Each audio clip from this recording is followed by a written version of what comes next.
Dear students, जैसा कि lecture number आपका 13 ईवीएस का, हमने लेक्चर नंबर 11 और 12 में आपको एयर पोल्यूशन को क्लियर किया था। अब हम लेक्चर नंबर 13 में वाटर पोल्यूशन यानी कि जल प्रदूषण को डिफाइन करेंगे। इसमें आपको क्या पढ़ना है, समझिए कि जल प्रदूषण होता क्या है, इसके स्रोत क्या हैं, सोर्स यानी कि इसके वाटर पोल्यूटेंट क्या हैं, इसका ह्यूमन और प्लांट पर क्या इफेक्ट पड़ता है, इसके मतलब यानी कि प्रदूषण को कैसे कम किया जा सकता है। हम इसमें लेक्चर नंबर 13 में सब क्लियर करेंगे आपको। तो हम जानते हैं कि जल जो प्रदूषण यानी वाटर पोल्यूशन है वो होता क्या है, समझिए एक बार। जो वाटर पोल्यूशन है, हम जब सभी जानते हैं, जब जल के अंदर कुछ हानिकारक पदार्थ मिल जाते हैं किसी कारण, तब वह जल दूषित हो जाता है, जिसे हम जल प्रदूषण या जल दूषित कहते हैं। जैसा कि हमने इसमें शो भी हुआ है कि ये जल की गुणवत्ता में कमी होना है, कि वाटर की जो क्वालिटी होती है उसकी जो क्वालिटी में अगर कमी आ रही है तब उसे हम वाटर पोल्यूशन कहेंगे। इसके कारण जल में कुछ पदार्थ जो मटेरियल्स इसमें जो ऐड हो जाते हैं फ्रेश वाटर में, जैसे कार्बनिक, जैविक व रेडियोधर्मी का घुलना, जो इसको स्वास्थ्य हेतु व जलीय जीवों हेतु हानिकारक बनाते हैं, उसी को हम वाटर पोल्यूशन कहते हैं। इसमें कहा कि जब वाटर की जो क्वालिटी है उसमें कुछ कमी आ रही है, क्योंकि इसमें कुछ जो इनऑर्गेनिक, ऑर्गेनिक और जो बायोटिक एंड रेडियो धर्मी जो रेडियो एक्टिव जो मटेरियल्स यानी एलिमेंट्स हैं, इसमें क्या होते हैं, ऐड हो जाते हैं, जो सॉल्युबल होने के बाद जो वाटर को जो यूज़ करता है उसे मतलब उसकी ह्यूमन बॉडी पर या एनिमल पर उसका इफेक्ट पड़ता है या उससे कोई नुकसान होता है, तब हम उस वाटर को वाटर पोल्यूशन कहते हैं। तो इसमें WHO की जो डेफिनीशन है वो क्या है, एक बार ये समझ लीजिए। WHO की परिभाषा के अनुसार, जब जल में बाहरी पदार्थ का मतलब है या तो वो ह्यूमन के द्वारा यूज हुआ जो गंदा, जो हम झाग वगैरह, जो साबुन का जो झाग वगैरह है या मल मूत्र है जो उसे वाटर में मिक्स जाके हो जाता है, तो हम बाहरी पदार्थ कहते हैं। जब जल में बाहरी पदार्थ यानी प्राकृतिक व अन्य स्रोतों से नेचुरल होता है या फिर अन्य सोर्स से खुल जाते हैं, जो जहरीले होते हैं, तो जल में घुली ऑक्सीजन कम कर देते हैं तथा बीमारी फैलाते हैं। जो वाटर होता है उसमें ऑक्सीजन जो होता है, जो वाटर होता है वो हाइड्रोजन और ऑक्सीजन से मिलकर बना होता है। उसमें ये जहरीले पदार्थ होते हैं, वो इसकी जो ऑक्सीजन लेवल को वो कम कर देते हैं, जिससे कि वो वाटर कैसा हो जाता है, फिर दूषित हो जाता है, यानी कि तब WHO के अनुसार उसे हम जल प्रदूषण कहते हैं। तो आपको सबको समझ में आया हो कि जल प्रदूषण होता क्या है, कि जल के अंदर अगर किसी हानिकारक पदार्थों का घुलना ही जल प्रदूषण कहलाता है। लेकिन फ्रेश वाटर यानी हम जो पीने वाला वाटर है वो क्या होता है, एक बार उस पर भी नजर डालिए। पीने वाले जो पानी होता है, जो जिसे हम शुद्ध वाटर कहेंगे, जिसे हम कहेंगे पेय योग्य जल, पोर्टेबल वाटर, क्या कहेंगे उसे, पेय योग्य जल यानी पोर्टेबल वाटर। जो जल पीने योग्य होता है उसे पेय योग्य जल कहते हैं, यानी पीने के योग्य जल।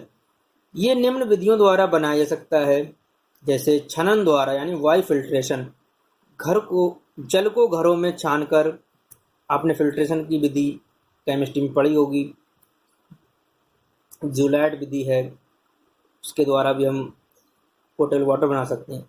और एक है आपका जी, बहुत ही सिंपली है, उबाल कर वाई वॉलिंग। ये जल में पाए जाने वाले रोगाणुओं को मारता है। जैसा कि बरसात के सीजन में टाइफाइड, मलेरिया वगैरह जैसी हानिकारक बीमारियां होती हैं, तब डॉक्टर लोग जो हमें एडवाइस देते हैं, सलाह देते हैं, कि कहते हैं कि पानी को उबाल कर पीना चाहिए, जिससे कि बरसात के सीजन में टेम्परेचर लो होता है और जो बैक्टीरिया वायरस उनका जो है डेवलपमेंट ज़्यादा होता है, तब हमें वाटर को उबाल कर पानी पीना चाहिए, जिससे कि उसमें जो बैक्टीरिया वायरस हैं वो नहीं बन पाएंगे। फिर आपका क्लोरीनीकरण, वाई क्लोरिनेशन क्लोरीन की गोली या ब्लीचिंग पाउडर क्लोरीन की गोली या ब्लीचिंग पाउडर जल को शुद्ध करता है।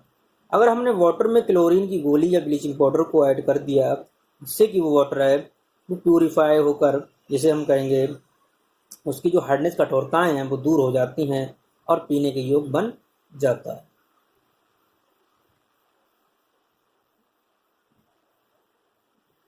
तो जो जल प्रदूषण है उसके अंदर जो हार्ड वाटर यूज होगा, जो फ्रेश वाटर है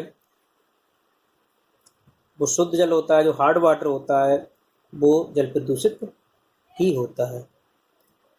अब इसमें दिया है कि जल प्रदूषण के स्रोत, सोर्स ऑफ वाटर पोल्यूशन, यानी कि ये सोर्स है क्या, ये किस किसके द्वारा दूषित हो सकता है,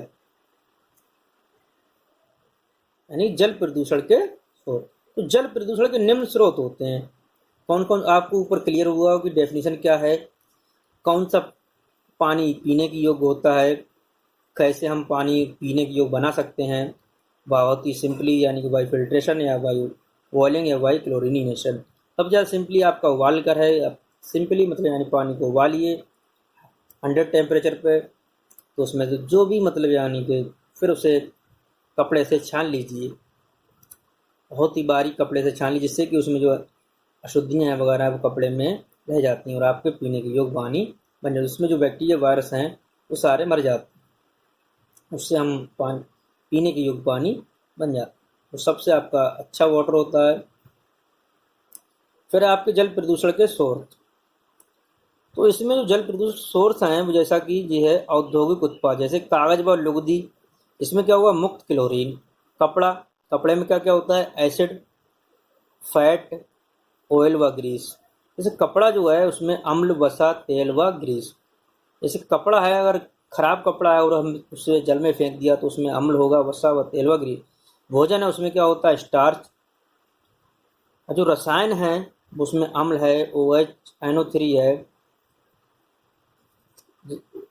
जैसे अम्ल या अल्कोहल या NH3 या टार्टेरिक अम्ल या नाइट्रो यौगिक या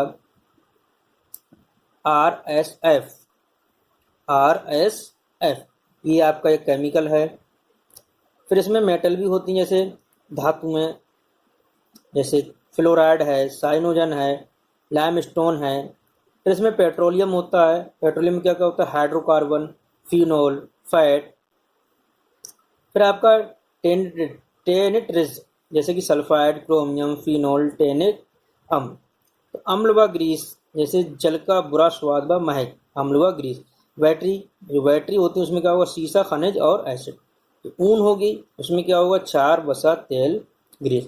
कहने का मतलब है अगर हमने कागज वगैरह, लुगदी, कपड़ा, भोजन, केमिकल मटेरियल से अब एसिड व वेटीज यानी इनको मतलब यानी कि अगर हमने वाटर में छोड़ दिया या फेंक दिया तो वाटर कैसा होगा प्रदूषित हो जाएगा, क्योंकि उसमें ये सारे मटेरियल प्रेजेंट होते हैं। ये सारे मतलब यानी कि सोर्सेस ऑफ वाटर पॉल्यूशन के थ्रू आते हैं। इसलिए हमें, अभी हम आपको ये सोर्स पढ़ा रहे हैं, फिर इसके रोकथाम पढ़ाएंगे, इसका इफेक्ट पढ़ाएंगे। तो ये देखिए आप, ये आपका जो थोड़ा सा ये दिया है कि जल प्रदूषण का स्रोत, इसका जो एरो लगे हुए हैं वो समझिए। जैसा कि सबसे पहला जो एरो था हमने ऊपर जो हमने आपको क्लियर किया था, इसके बाद जो एरो है इधर देखिए, इसमें दिया है कि उर्वरक व फॉर्म अपशिष्ट, उर्वरक व फॉर्म अपशिष्ट यानी खेतों से निकले जल से, जो कि वाटर में जो मिक्स हो जाता है, जो उर्वरक होते हैं और जो फॉर्म अपशिष्ट होते हैं, तो खेतों से निकले जल में प्रेजेंट होते हैं। और इसमें जो आर्टिफिशियल डिटर्जेंट, जैसे कृत्रिम डिटर्जेंट, जलाशयों के पास कपड़े धोने से,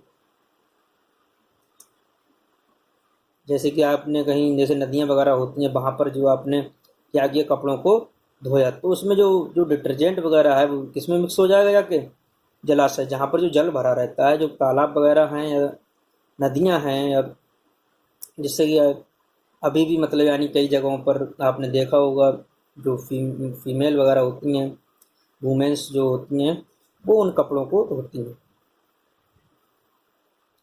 तो जो डिटर्जेंट है वो मतलब वाटर के अंदर मिक्स हो जाता है अब उसी वाटर को जो वाटर है उसमें डिटर्जेंट मिक्स हो गया, तो वो वाटर अब आपका पोर्टेबल नहीं रहा, वो आपका एक दूषित बन गया, जिसे हम वाटर पोल्यूशन कहेंगे, जिससे कि वो जल पीने के योग्य नहीं रहा, जिससे कि अगर जानवर उस पानी को पीते हैं तो उन जानवरों को कई बीमारियां उत्पन्न हो सकती हैं। जानवर हैं, पक्षी वगैरह हैं, कई एनिमल्स होते हैं जो जंगलों में रहते हैं, उस वाटर को भी यूज़ करते हैं। इसलिए मतलब यानी कि जो समझाया जाता है कि मतलब यानी कि जो नदियाँ, तालाब या उनमें मतलब यानी कि जो कृत्रिम जो डिटर्जेंट वगैरह वहाँ पर कपड़ों को नहीं धोना चाहिए, जानवरों को नहीं नहलाना चाहिए, और जो कूड़ा करकट है उसमें नहीं डालना चाहिए। अब है आपका पीड़कनाशी। तो कुछ जो केमिकल होते हैं जैसे DDT, 2,4-D, TEPP, BHC, aldrin, parathion, ये जो केमिकल हैं, अगर ये केमिकल आपने जैसे छिड़काव किया या किसी प्लांट पे लगाया, उसका जो प्लांट बरसात के कारण मतलब यानी ज़्यादा हुआ, तो वो तालाबों या नदियों में पहुंच जाता है। उसमें जब ये DDT और 2,4-D ये केमिकल मिक्स हो जाएंगे, तो उससे जो वाटर होगा वो कैसा हो जाएगा, दूषित हो जाता है, और दूषित होने के कारण वो वाटर जानवरों को और पक्षियों वगैरह को पीने के लिए योग्य नहीं होता है।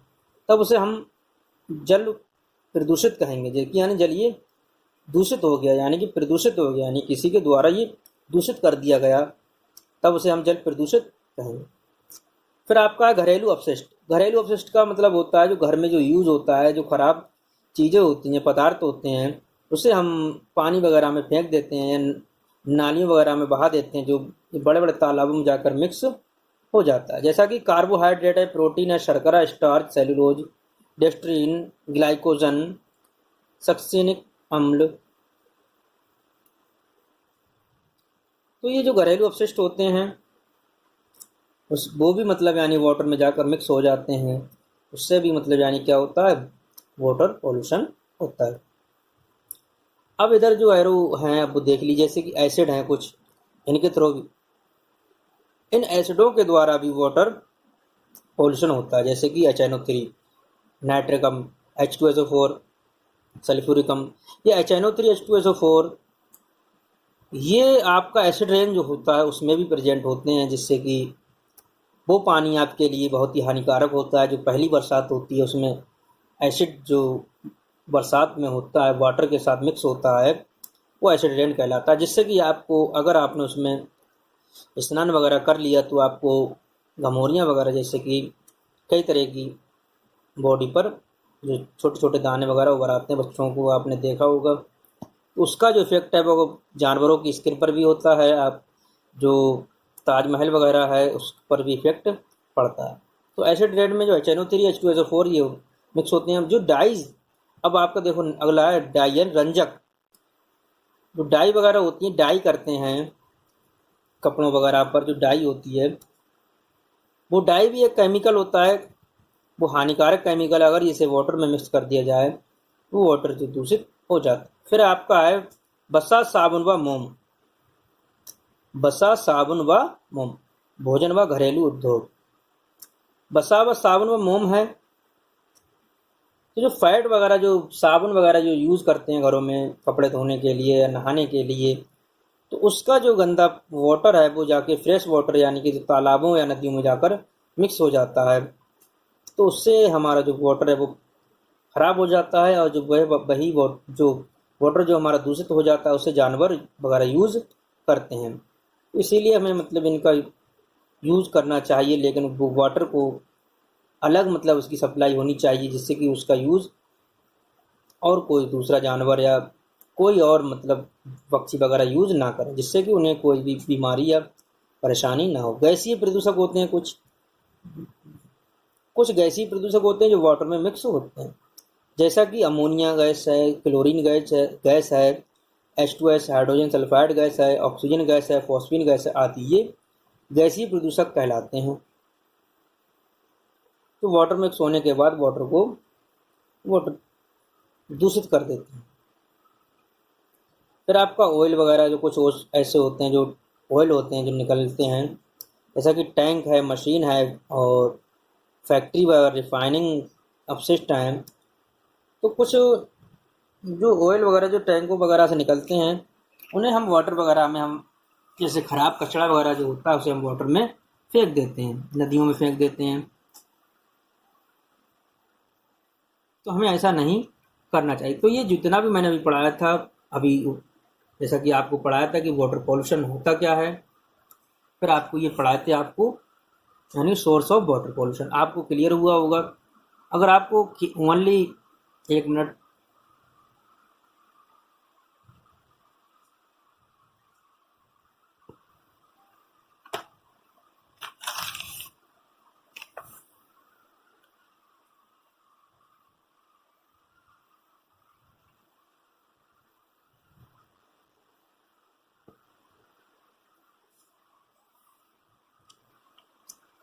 तो मैंने अभी आपको जल प्रदूषण के स्रोत पढ़ाए थे। इसमें सभी तरह के जो मटेरियल्स हैं, केमिकल हैं, अपशिष्ट हैं, घरेलू अपशिष्ट हैं, जो फैक्ट्री वगैरह हैं वहाँ उससे निकला हुआ जो बैटरी वगैरह उनका एसिड है, ये सारे मतलब अगर वाटर में मिक्स कर दिए जाएँ तो वो वाटर दूषित हो जाता है। और वही दूषित वाटर जो है किसी के योग्य नहीं रहता है, ना तो जानवरों के योग्य रहता है, ना ह्यूमन वगैरह की योग्य रहता है। आगे अगला है आपका, जैसे इसमें दिया हुआ है कि वाटर पोल्यूटेंट्स, वाटर और जल प्रदूषक। जैसा कि मैंने आपको पीछे पढ़ाया था, उससे हम वाटर पोल्यूटेंट भी कह सकते हैं, सोर्स भी कह सकते हैं। तो इसमें लिखा हुआ है जल प्रदूषणों को निम्न वर्गों में बांटा गया है। जैसे कि पॉइंट सोर्स, बिंदु स्रोत, करें किसी एक स्रोत से निकलने वाले प्रदूषकों को बिंदु स्रोत कहते हैं। फिर है बिंदुहीन स्रोत, नॉन पॉइंट सोर्स, ये प्रदूषण जल में बड़े सोर्सों से होता है। जैसे कि बड़े बड़े सोर्स यानी जैसे कि कचरा वगैरह है वाटर में डाल दिया, उनसे होता है। जैसे कि पॉइंट सोर्स होता है किसी सोर्स थोड़ा हल्का फुल्का, अगर पोल्यूटेंट है तो उसे हम पॉइंट सोर्स कहेंगे, अगर बड़ा है तो उसे हम नॉन पॉइंट सोर्स कहते हैं। फिर कह रहा है कि effect of water pollution, effect of water pollution, जल प्रदूषण के क्या प्रभाव हैं। तो इसका जो इफेक्ट है वो हम सिंपली भाषा में कह सकते हैं कि अगर हमने दूषित जो भोजन है अगर हमने यूज़ किया या प्लांट ने यूज़ किया या एनिमल्स ने या ह्यूमन ने, तो उसका इफेक्ट हम इतना जानते हैं कि क्या क्या पढ़ सकते हैं। लेकिन हम थोड़ा और डिटेल में पढ़ना चाहते हैं, जैसे कि प्लांटों को और जो एनिमल्स हैं, बर्ड हैं, उनकी जो ग्रोथ होती है वर्ड प्लांट वगैरह की, उस पर क्या इफेक्ट पड़ता है। तो इसमें थोड़ा लिखा है, डिटेल में ये भी पढ़ते हैं। इसमें लिखा है कि यूट्रोफिकेशन, यूट्रोफिकेशन यानी कि ये किसी झील या कुछ अन्य जल स्रोत की प्राकृतिक वृद्धता है जिसका कारक जैविक आवर्धन है, जो कि जल में नाइट्रोजन, फास्फोरस जैसे पोषकों से मिलने से होता है। ये जल की गुणवत्ता, क्या जल की गुणवत्ता यानी जल की क्वालिटी समझ लीजिए। ये कह रहे हैं किसी झील या अन्य सोर्स की प्राकृतिक वृद्धता है, यानी कि किसी झील वगैरह है या मतलब उसमें अगर नाइट्रोजन फास्फोरस वगैरह जो है मिलने से उसमें जो उसकी जो वाटर की जो क्वालिटी यानी गुणवत्ता, जल की गुणवत्ता में कमी का एक मुख्य कारक है। इसका सबसे अधिक प्रभावी लक्षण हाइपोक्सिया यानी ऑक्सीजन डिप्लेशन यानी ऑक्सीजन की कमी तथा हानिकारक शैवाल, हानिकारक जो शैवाल यानी जिसे हम सादा भाषा में काई यानी एल्गी, हानिकारक शैवाल वृद्धि है। उनकी क्या हो, ग्रोथ नहीं होगी, हानिकारक शैवाल वृद्धि है, उनकी जो वृद्धि जो ज़्यादा होगी हानिकारक शैवाल है उनकी, जिससे जलीय जीवों को हानि होती है। अगर मतलब यानी कि जो एल्गी वगैरह है उनकी जो हानिकारक जो एल्गी है उनकी अगर ग्रोथ होती है तो जिससे जो जल में जो पाए जाने वाले जीव हैं उसे यूज़ करेंगे, उससे उनको क्या होगा, नुकसान होगा। फिर इसमें दे रहे हैं जल में पोषकों की अत्यधिक वृद्धि से जलीय पादप, शैवाल तथा समुद्री पीड़कों की अत्यधिक वृद्धि होती है। जिससे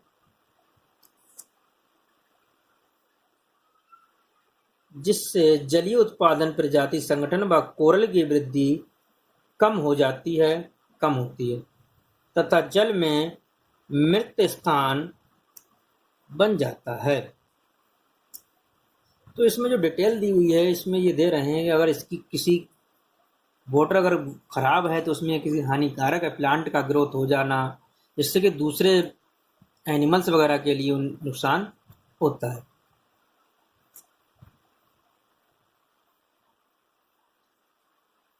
इसमें और दिया हुआ है,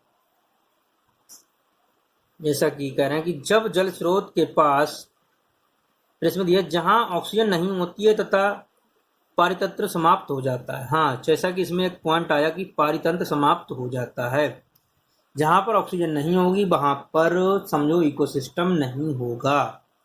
फिर समझिए, जहां प्लांट नहीं होंगे, प्लांट अगर तभी होंगे जहां पर वाटर सही होगा, उनके लिए जो लिमिटेशन है, जो लिमिट में जो मटेरियल्स वगैरह जो है या वाटर है, शुद्ध वाटर है, तभी प्लांट ग्रो करेगा।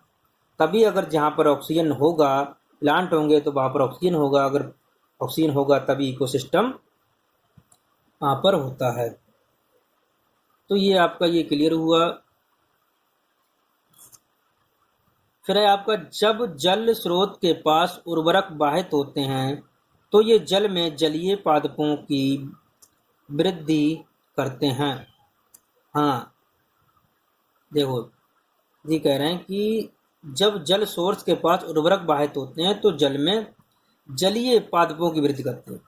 हाँ, अगर जल वाटर के अंदर कोई केमिकल मिक्स है, अब वो केमिकल जो प्लांट के लिए ज़्यादा फायदेमंद है या जिसे हम कहते हैं उर्वरक का काम करता है, तो जिससे कि प्लांट की ग्रोथ यानी पादपों की वृद्धि करते हैं, जो जल की सारी ऑक्सीजन लेकर अन्य जलीय जीवन को नष्ट कर देती है। जो प्लांट है वो मतलब यानी क्या करेगा, जो उर्वरक होंगे वो सारा मतलब यानी ऑक्सीजन को कम कर देंगे और दूसरे जीवों की उनकी जो लाइफ है वो उनके लिए नष्ट कर देते हैं, जलीय जीवन को नष्ट, जैसे मछली आदि। शैवालों की अत्यधिक वृद्धि सूरज की रोशनी को पानी की सतह के नीचे जाने से रोकती है। हाँ, जैसा कि वहाँ पर जो प्लांट वगैरह होंगे ज़्यादा होंगे तो वहाँ पर जो सूरज की रोशनी है वो नहीं पहुँच पाई, जिससे जलीय प्लांट प्रकाश संश्लेषण नहीं कर पाते हैं। कुछ एलगी हानिकारक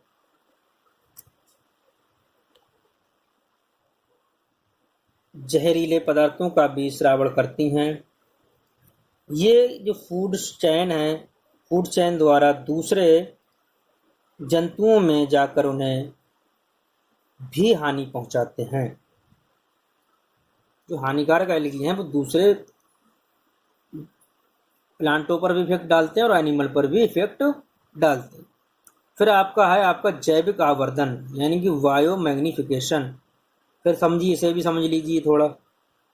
वैसे इफेक्ट तो आप सभी लिख सकते हैं, उसमें जो पॉइंट है उसमें जो एलगी वगैरह हानिकारक वगैरह का ज़्यादा डिटेल दिया हुआ है, वैसे आप अपने लैंग्वेज में लिख सकते हैं। मैंने बताया कि ह्यूमन पर क्या इफेक्ट पड़ेगा, हानिकारक है तो।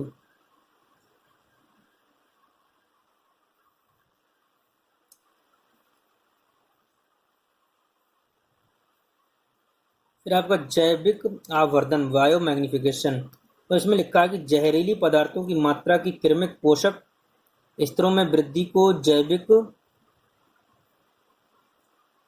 आवर्धन कहते हैं। जब किसी जीव के भोजन में इन हानिकारक पदार्थों जैसे डीडीटी एवं पारा की मात्रा अन्य पदार्थों की मात्रा से अधिक हो जाती है तो उसे जैविक आवर्धन संवर्धन यानी बायोमेप्लिफिकेशन या जैविक आवर्धन कहते हैं। समझ लीजिए, जब डीडीटी और पारा की जो मात्रा है अन्य पदार्थों की मात्रा से ज़्यादा हो जाती है तब उसे हम जैविक आवर्धन कहते हैं। इन हानिकारक तत्वों का उत्सर्जन नहीं होता है जिस कारण ये खाद्य फूड चेन द्वारा एक पोषक से अलग पोषक स्तर तक जाती है। डीडीटी की अत्यधिक मात्रा पक्षियों में कैल्शियम के उपापचय को, अंडे के खोल के निर्माण को तथा उसके प्रस्फुटन ब्रेकिंग को हानि पहुंचाती है, जिससे पक्षियों की जनसंख्या में कमी हो जाती है। हाँ, ये देखिए जैसे कितना डीडीटी अगर मिक्स है वाटर में, उस डीडीटी के तो डीडीटी के अगर कारण जल प्रदूषित हुआ, उस प्रदूषित को अगर पक्षियों ने यूज किया तो उसके अंदर कैल्शियम की कमी होगी और उनका जो एग्स है उसका जो बाहरी कवरिंग होती है वो कम मजबूत होगा, जिससे और उनकी जो प्रस्फुटन है यानी कि प्री मैच्योर ब्रीकिंग, उसको हानि पहुंचती है, जिससे कि उनकी जनसंख्या कम हो जाती है। फिर दे रहे हैं, इसमें कह रहे हैं कि मानव पर क्या इफेक्ट पड़ेगा, इफेक्ट ऑफ ह्यूमन बीइंग। अभी जो हमने पढ़ाया था उसमें थोड़ा प्लांट था, वर्ड थे, उन पर इफेक्ट पड़ रहा था कि कैसे, मतलब यानी कि अगर वाटर ख़राब है या उसमें केमिकल मिक्स हैं तो जिससे कि बर्ड वगैरह या प्लांट हैं जो एली वगैरह हैं उन पर क्या इफेक्ट पड़ेगा। अगर मात्रा ज़्यादा हो जाती है तो प्लांटों की तो जो सनलाइट, जो सूरज की रोशनी है वो नहीं पहुंच पाती वाटर के लो लेयर तक। अब इसमें दिया है कि जल प्रदूषण मानव पर निम्नलिखित प्रभाव डालता है। क्या प्रभाव डालता है? कह रहे हैं कि पेयजल यानी पीने वाला पोर्टेबल वाटर, जैसे मैंने बताया था पोर्टेबल वाटर जो था, जो आपका जो हैंडपम्प वगैरह इसमें पोर्टेबल वाटर नहीं कह सकते हैं, उसे हमें बनाना होता है। पेयजल में फ्लोराइड की कमी से दांत सड़ जाते हैं। आयरन की सांद्रता 2 ppm से कम होती है, पार्ट्स पर मिलियन। 2 ppm का फुल फॉर्म होता है पार्ट्स पर मिलियन। उसमें कहना है कि आयन की सांद्रता 2 ppm से कम होने पर दांतों का रंग भूरा तथा 10 ppm से अधिक होने पर हड्डियां व दांत प्रभावित होते हैं। जैसा कि वाटर में जो फ्लोराइड है उसकी कमी से, तो पीने की योग्य वाटर उसमें फ्लोराइड की कमी से क्या होंगे, दांत सड़ जाते हैं। जो आयन की जो सांद्रता होती है वो कितनी होती है, 2 ppm से कम होने पर दांतों का रंग भी, अगर उसमें आयनों की जो सांद्रता या कंसंट्रेशन है वो 2 ppm से अगर कम हो जाती है वाटर में, पीने वाले वाटर में, तो दांतों का जो रंग है, कलर है, तो ब्राउन तथा 10 ppm से अधिक होने पर हड्डियां व दांत प्रभावित होते हैं। यानी कि कम भी नहीं होनी चाहिए और ज़्यादा भी नहीं होना चाहिए, तो उससे हम कह सकते हैं जो इफेक्ट पड़ता है। फिर कह रहे हैं कि शीशे की सांद्रता, लेड की सांद्रता 50 ppm से अधिक होने पर, कितने से, 50 ppm से अधिक होने पर जो किडनी है, लीवर है तथा रिप्रोडक्टिव सिस्टम है उस पर इफेक्ट पड़ता है। तो यानी जो लेड वगैरह जो शीशा है उसकी जो एक जो होती है, जो लिमिट होती है पार्ट्स पर मिलियन की, इतने मिलियन में इतना पार्ट्स होना चाहिए। फिर कहने 500 ppm से अधिक सल्फेट की मात्रा, वो भी नुकसानदायक ज़्यादा होती है, इससे कम होनी चाहिए। पेयजल में फ्लोराइड की अधिक मात्रा कंकालीय फ्लोरोसिस करती है, यानी कि अगर ज़्यादा मात्रा है तो उससे नुकसान होता है। फिर है आपका इटाई। ये इटाई क्या है, ये डिजीज़ होती है, कैश कैडमियम द्वारा जापान में होने वाली बीमारी है। वेरी वेरी इंपोर्टेंट, कभी कभी पूछ लेता है कि इटाई रोग किसके द्वारा होता है, तो ये कैडमियम के थ्रू होता है। किसके द्वारा होता है इटाई रोग, किसके द्वारा होता है, कैडमियम के थ्रू होता है। कभी कभी आपका जो ऑब्जेक्टिव होगा, अगर एग्जामिनेशन ऑब्जेक्टिव होता है या ऑब्जेक्ट आते हैं या एक नंबर में आता है, वेरी शॉर्ट आते हैं, तो उसमें पूछ लेता है कि इटाई रोग किसके द्वारा होता है। क्योंकि आप वाटर पॉल्यूशन पढ़ रहे हैं, तो वाटर पॉल्यूशन में अगर आपको जो भी वाटर से संबंधित डिजीज़ यानी बीमारियां होती हैं वो आपको इसमें थोड़ा थोड़ा आएगा, वो भी सीखना ज़रूरी है कि कितने से कौन सी बीमारी होगी, कौन से जो मेटल है उससे कौन सी बीमारी होती है। तो ये जापान में होने वाली बीमारी होती है इटाइटाई, जो कैडमियम की कमी के कारण होता है। फिर आपका मिनीमाटा रोग। जो मिनामाटा रोग है वो डिजीज है जो ये पारे के द्वारा होता है, यानी कि जो आपका जो मरकरी जिसे बोलते हैं आप Hg, जो आप लिक्विड के रूप में रहता है, मेटल होती है, ये पारे के थ्रू होता है। ये प्रथम बार वर्ष 1953 में जापान में दो डिजीज आपकी आई इसमें पढ़ते हुए, बहुत ही इंपोर्टेंट थी। ये प्रथम बार वर्ष 1953 में जापान में मिनामाटा शहर में पाई गई, इसीलिए इसका डिजीज का नाम भी रखा गया कि मिनामाटा रोग। मिनामाटा खाड़ी में पाई जाने वाली मछली को खाने से ये रोग हुआ था। इस बीमारी में जो आपकी जो नर्वस सिस्टम है यानी कि तंत्रिका के खत्म हो जाने के कारण वहाँ 100 से अधिक लोगों की मृत्यु हुई। अगर आपका नर्वस सिस्टम अगर खत्म हो जाएगा तो आपको सोचने समझने की क्षमता खत्म हो जाएगी। फिर आपका है blue baby syndrome, very very important, ये भी आपकी डिजीज बहुत ही इंपॉर्टेंट है, blue baby syndrome. Blue baby syndrome क्या है कि लाल राणुओं के हीमोग्लोबिन में नाइट्रेट की जो मात्रा है, इसकी मात्रा, नाइट्रेट की मात्रा हीमोग्लोबिन में 50 ppm से अधिक होने से होता है। कितनी?